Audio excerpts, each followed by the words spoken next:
بسم اللہ الرحمن الرحیم۔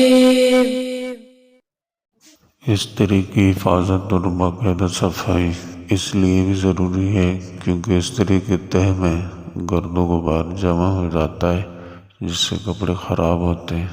استری کی حفاظت اور اس کی صفائی کا ایک طریقہ بیکنگ سوڈے کا استعمال ہے۔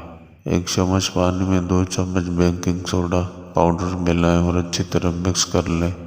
اس محلول کو چمچ کے ذریعے استری کی نچلی سطح پر لگا دیں اور کچھ دیر بعد گیلے کپڑے سے صاف کر لیں۔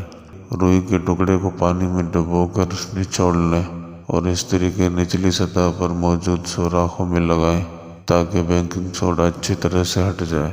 استری کے مکمل خشک ہونے کے بعد اس کو چلا دیں تاکہ گرم ہونے سے کسی بھی طرح کی نمی بھاپ بن کر اڑ جائے۔ اخبار کے ذریعے بھی استری کو صاف کیا جا سکتا ہے۔ سب سے پہلے ہاتھوں پر دستانے پہن لیں تاکہ کسی بھی قسم کی تپش سے بچا جا سکے۔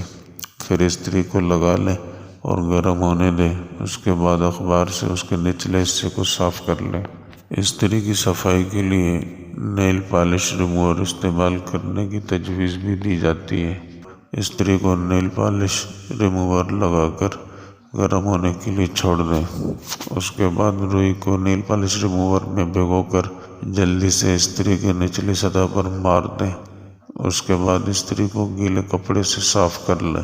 یاد رکھیں کہ نیل پالش ریموور میں ایسٹون ہوتا ہے جو تیزی سے بخارات میں تبدیل ہو جاتا ہے۔ یہ کسی بھی چپکے ہوئے مادے کو صاف کرنے کا بہترین کام کرتا ہے۔ سرکہ بھی استری کی صفائی کے لیے مفید سمجھا جاتا ہے۔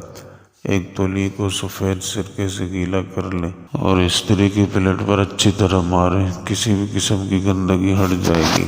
سرکے سے صفائی کرنے کا ایک اور طریقہ بھی بتایا جاتا ہے۔ صاف تولیہ سرکے میں بھگو کر نچوڑ لیں، اس کے اوپر ٹھنڈی استری رکھ دیں اور 30 منٹ کے بعد اسے خشک کپڑے سے صاف کر لیں۔ برتن دھونے والا پانی بھی استری کی صفائی کے لیے استعمال کیا جا سکتا ہے۔ پانی کے ایک پیالے میں ڈش واشنگ پانی کے چند قطرے ڈالیں اور اچھی طرح مکس کر لیں۔ اس محلول میں نرم کپڑا، ٹشو یا تولیہ ہلکا سا بھگو کر استری پر لگے تمام گرد و غبار صاف کر لیں۔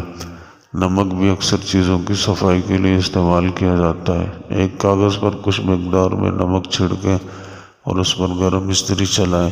ایسا کرنے سے استری کی پلیٹ پر موجود تمام داغ اور دیگر مواد ہٹ جائے گا۔